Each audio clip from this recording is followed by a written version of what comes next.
Hello বন্ধুরা, আমাদের আজকে রেসিপি হলো জিরা রাইস। তার জন্য আমি রাইসটিকে প্রথমে কুক করে রেখেছিলাম, মানে পুরো রেডি করে রেখেছি। রাইসটিকে আগের থেকেই রেডি করে রেখেছিলাম। রাইস লাগবে, ধনেপাতা কুচি, লঙ্কা, জিরার পরিমাণটা একটু বেশি দেবে, আর কারি পাতা। এগুলোকে আমি ধুয়ে রেডি করে রেখেছি। ভাতটিকেও আমি আগের থেকেই রেডি করে রেখেছিলাম। রাইসটি আমি গ্যাসে কড়াই বসিয়ে দিয়েছি। কড়াই আমার গরম হয়ে গেছে। এর মধ্যে আমি এবার ঘি দিয়ে দেবো।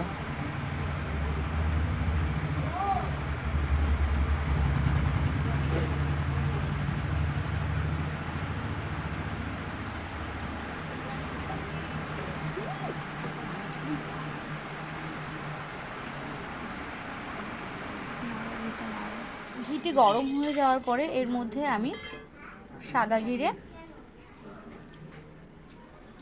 জিরেগুলো সবটা দিয়ে দেবো ফোড়নে।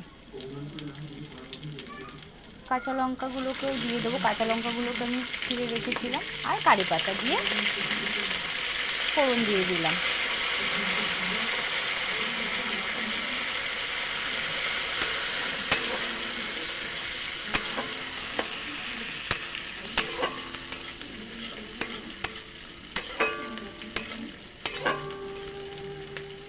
বৃষ্টির জন্য বাইরেটা পুরো অন্ধকার হয়ে গেছে।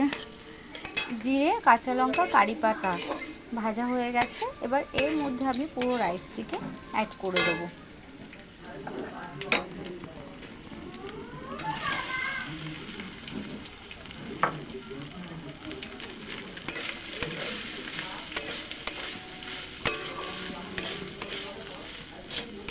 সুন্দর করে অ্যাড করে দেবো। ভালো করে মিশিয়ে নেব। আমার আরেকটু রাইস ছিল, ওটাকেও আমি এর মধ্যে অ্যাড করে দিলাম। অ্যাড করে এবার আমি এটিকে ভালো করে নেড়ে নেব।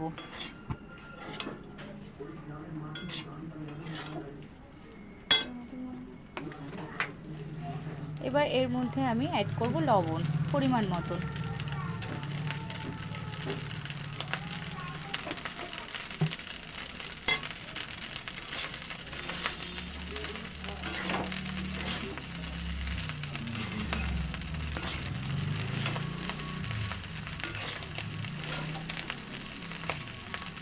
রাইসটি আমার রেডি হয়ে গেছে।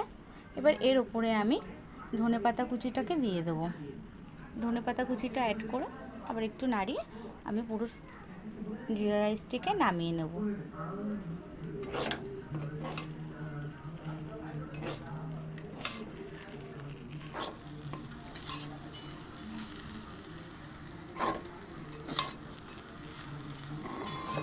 ভালো করে মিশিয়ে নিলাম। খুবই অল্প সময়ের মধ্যে এই রেসিপিটি হয়ে যায়। খুব সুস্বাদু একটি রেসিপি। তোমরা বাড়িতে অবশ্যই ট্রাই করো বন্ধুরা। ভালো লাগলে আমাদের চ্যানেলটিকে একটি সাবস্ক্রাইব ও লাইক করে দিও। বাড়িতে অবশ্যই ট্রাই করে। যে রেডি, আমি পুরো নামিয়ে নিয়েছি আমার জিরা রাইসটি। দেখো খুব সুন্দর। এটি তোমরা চিলি চিকেন হোক, মাংস, কষা মাংস, যে কোনো ডিশের সাথে খেতে পারবে। ভালো লাগলে অবশ্যই আমাদের চ্যানেলটিকে সাবস্ক্রাইব করে দিও। বাড়িতে অবশ্যই ট্রাই করে দেখো।